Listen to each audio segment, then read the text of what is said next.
Hello there, this is a full moon thing. Full moon is in its zenith in about sort of 10 minutes where I'm living, so I thought I'd just pull over in the car and I'm giving myself a reading. And I'm kind of excited. If you've been watching my videos, you know I got the Shaman's Dream Oracle. And I'm doing my own reading. So this is one of the hardest things that a reader can do, is read for themselves. The reason is because we're wanting an outcome, right? So we're biased. And a reader should always be not unbiased. So you can't have bias. You're reading for a stranger, it's easy because you don't care about the outcome. You don't have an emotional attachment. When you're reading for a friend, it's tough because that's where you get professional. You have to be professional, step back and read from a professional standpoint so that you don't get your own want for the best for that person. So here I'm looking at 3 cards. I always pull 3, don't know why. I guess it was my training. I always like to question everything. And yeah, I don't want a lot of cards. Pulling 1 would probably be ideal. But 3 gives me something pretty to look at, something to inspire. And yeah, I'm going to look it up because it can give me the unbiased opinion of what that card means. I can assume it to my own life. I can put it out there and go, yeah, that means, oh, that's nice, or whatever. Oh, that's really bad. That doesn't mean anything. That's rubbish. I can do all of that. But the card's meaning, so I'm reading for myself. So the first one I picked, and it's quite nice, because the stuff that I'm going through now, I am birthing a new me. A new me is coming into effect, right? So, the cosmic womb, the divine feminine. Now, I'm going through menopause, and hormones are all over the place. I'm spotty and it hurts. You know, I'm also spotty and it hurts. It's like, I'm having to be really careful because my joints are sore. I'm obviously not rolling them right and all that stuff. But, yeah, everything is different. I'm aware of a change. So, yeah, the change in me. So when I come across this, it's a reminder that I'm undergoing a beautiful process of birthing a new self into being. I'm like, oh, thank you, full moon. Thank you. Because I needed to hear that. I don't know what it is, life, but I'm full of love and light, passion and spirit. Yes, I haven't retreated into darkness. Darkness is not my enemy. I actually am quite happy in my own darkness. I used it. I go down into the darkness and I gather power, passion, energy, creativity. I gather it and then I come back up again. For me, I've been there and been consumed. So yeah, the light and the love and the light is more of a challenge, and I love challenges. So I kind of do the grey process, to walk the grey. And I don't like, when it says divine feminine, it could mean divine masculine. One blends into the other. The Tao, masculine, feminine, both flows into one another. Sometimes you're more than one, sometimes you're more than other. I'm keeping it like that, and you can understand why. So it says if you've had a difficult time feeling dry, stagnant, or lost, or unsupported, this is changing right now. That's nice to hear. I'll feel newly inspired as so many ideas beckon for your attention. I am overwhelmed with ideas sometimes. I'm in the most fertile cycle of my life right now. I'm most infertile. I can never have children anymore. Which is a good thing. I don't want children anymore. I've done that. I've had 3 and they're awesome. I'm not in a position to ever want children again, and that's cool too. I like my fur babies. All your direction of your dreams and desires effortlessly supported by all the divine helpers in the unseen realm. Okay, well, take all of that, but I'm just saying that it's nice to pick a card that on the full moon where I'm being recognized. It's like I'm birthing a new self anew. I like that. Thank you. Right, what else has it got to me? The other one I picked was the Spirit of the River. I'm not sure if this comes backwards.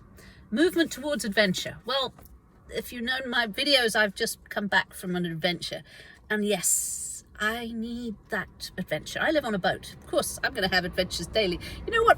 As we were coming back yesterday, my watch was poked into the pocket of my bag, and I flung my bag across the gap between the boat and the side, and my watch fell out into the river. Now, it's waterproof, but I can't reach it, so I've ordered a net. And I'm thinking, I've lost my timepiece. I liked that watch, but okay, fair enough. I had another adventure. There's always sacrifice, there's always loss. But let's see what spirit of the river, movement towards adventure, addiction to problems. I could really do with less. Allowing and trusting the current. The current, I like the waters. Waters to me flow, keep moving. Just keep swimming, have to keep flow. Allow the waters to carry you downstream away from the eddies and whirlpools. New adventure is waiting for you, absolutely. Stop working on the problem for a while. The issue is not what it seems, it's your addiction to fixing it, which has gone bad. Oh dear, I've been called out. Work to create a good, and the bad will resolve itself on its own. Yes, I have learned that one. In other words, stop pushing at closed doors. There's nothing you can do to accomplish with more efforting. Oh, that's nice to know. As the situations in your life right now are subject to forces beyond your control. No loss of lack of faith, honor, or integrity. It's just the way it is. Okay, I love water cards. So the spirit of adventure.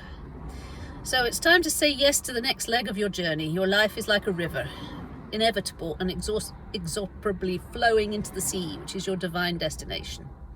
Yes, I will throw myself into the spirit of adventure, and I will stop trying to sort things out. One of the things I'm doing at the moment is counseling, and it's learning I don't need to be a fixer. Isn't that awesome? As an acupuncturist, hypnotherapist, all of that, I've tried to fix people. I've tried to help them. And counseling is you let them help themselves and just guide them, which I think is great. All will be well. Of course it will. It's a happy-go-lucky. Okay, the last one is overflow. Overwhelm and plenty. Okay. And we're about 5 minutes away to the zenith of the full moon, so it's perfect timing.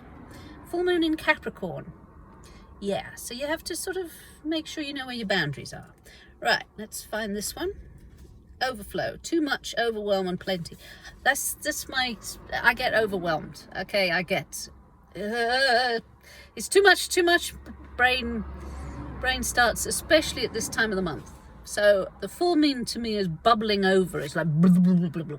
It's like all the emotions just seething, and other people are reflecting this around me too. So many good things are headed your way. Okay, yada yada yada. Also, you may be thinking that they're not possible or you're not worthy of them. Probably. Abundance is everyone's natural state. Yada yada yada.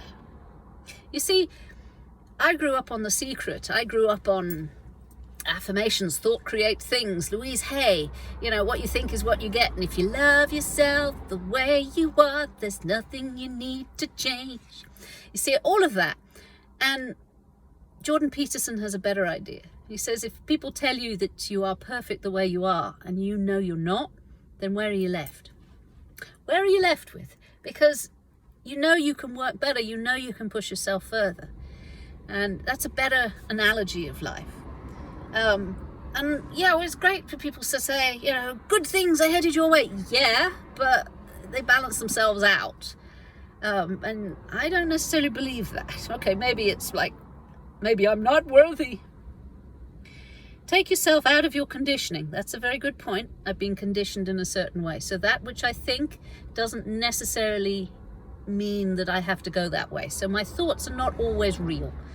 See, that's again, what you think is what you get, but my thoughts betray me. Opportunities, divine synchronicities, all lined up. Blah, blah, blah, blah, blah.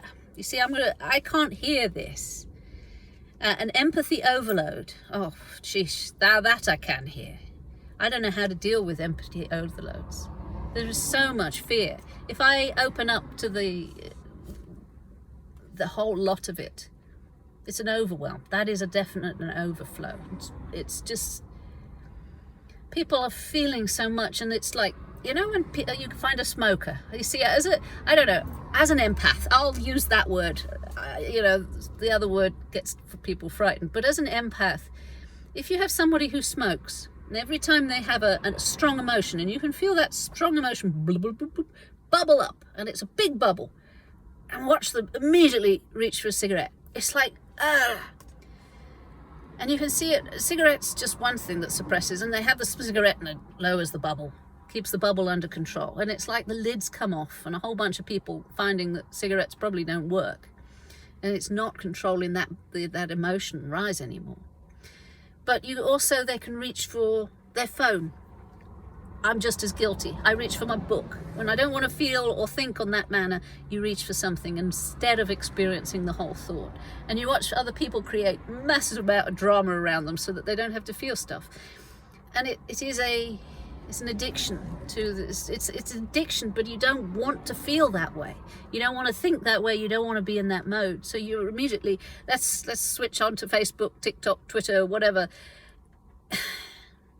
It is not necessarily a good thing.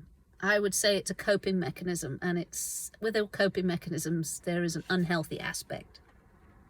But an empathy overload occurs when you're in tune to the collective angst and fear about impending changes and uncertainties. Yeah. You look at the social, political, economical, financial, it's all uncertainty. And they're all insane. Where's the common sense? They're insane. Absolutely. Oh, it's okay. You feel like you're drowning in these emotions. Fair enough. Allow yourself to detach. Bring yourself back to your life. This is where I go away on holiday. This is where I go for a night spent out in the middle of nowhere with no phone signal. And yes, so in other words, getting out from yourselves. But it's also focus on the detail. That's a good coping mechanisms. Focusing what color the leaves change in the wind. So yeah, when you see a wind go through the trees, you see the different changes. I know it's another coping mechanism, but it's a focus on what you're seeing. You focus on what you can hear. You focus on what you can smell. You focus what tastes. And then you run your fingers down the bark or in the water or something and focus what you can feel. How does your body feel in this moment? Where is the chair beneath my bottom? You know, what does my feet feel like in my shoes? That's the sort of going ground. So you start pulling your awareness away from other people's emotions, away from the emotional angst and overload, to being fully. What's your spine feel like right now? Is it comfortable? Is it stretchy? I'm in a car seat and it seems a little curved. I'm not actually that comfortable because I seem to be propped up and sort of balanced. Yeah. So, yes. How does your back feel? How does your neck feel? You know, it's being focused on yourself. And one thing I've also started, you've probably heard me say, is breathing only through your nose. That's amazing. I read about this technique years ago and I thought, no, I don't do breath work. I don't like it. And it really actually works, just breathing through your nose. So on this day, in this time, as the full moon is in its zenith, I've got my own full moon. The full moon is in its zenith right now. So we welcome in the full moon. We welcome in all of the energies. Hail and welcome.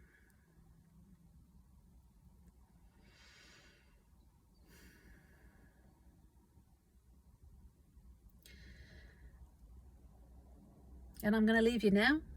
And I'm going to do a little bit of a meditation as we just acknowledge that we exist in this time and space, right here. Hail and farewell.